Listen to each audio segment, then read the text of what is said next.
நேற்றைய தினம் மேடையிலேயே அந்த உங்க கோவத்தை பார்த்து தான் இவ்வளவு பெரிய ஒரு சர்ச்சை எழுந்திருக்கு. அதாவதுங்க எங்க கட்சி ஒரு ஜனநாயக கட்சி. ஜனநாயக கட்சியில நடக்கின்ற பொதுக்குழு காரசாரமான விவாதங்கள் நடக்கிறது தான், எல்லா கட்சியும் நடக்கிறது தான் சகஜம். எங்களுக்கு ஐயா ஐயா தான். அதனால இன்னைக்கு நாங்கள் வந்து ஐயா கிட்ட பேசிட்டு இருக்கிறோம். அதுதான் ஜனநாயக கட்சி. சரி, இளைஞரணி தலைவராக அறிவிக்கப்பட்டவர் உங்களோட உறவினர். அதுக்கு நீங்க மேடையிலே வெளிப்படையாக சொல்லியிருக்கீங்க. 4 மாதம் தான் ஆகுது. எங்கள் கட்சியினுடைய உட்கட்சி பிரச்சனை பற்றி நீங்க பேசுறதுக்கு எதுவும் தேவையில்லை. அது எங்களுடைய உட்கட்சி பிரச்சனை. நேற்றைய தினம் மேடையிலேயே அந்த உங்க கோவத்தை பார்த்து தான் இவ்வளவு பெரிய ஒரு சர்ச்சை எழுந்திருக்கு. அதாவதுங்க எங்க கட்சி ஒரு ஜனநாயக கட்சி.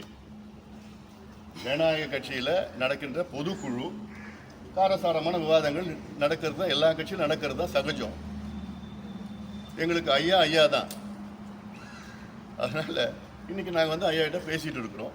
அதுதான் ஜனநாயக கட்சி. சரி, இளைஞரணி தலைவராக அறிவிக்கப்பட்டவர் உங்களோட உறவினர். அதுக்கு நீங்க மேடையிலே வெளிப்படையாக சொல்லியிருக்கீங்க. 4 மாதம் தான் ஆகுது. எங்கள் கட்சியினுடைய உட்கட்சி பிரச்சனை பற்றி நீங்க பேசுறதுக்கு எதுவும் தேவையில்லை. அது எங்களுடைய உட்கட்சி பிரச்சனை.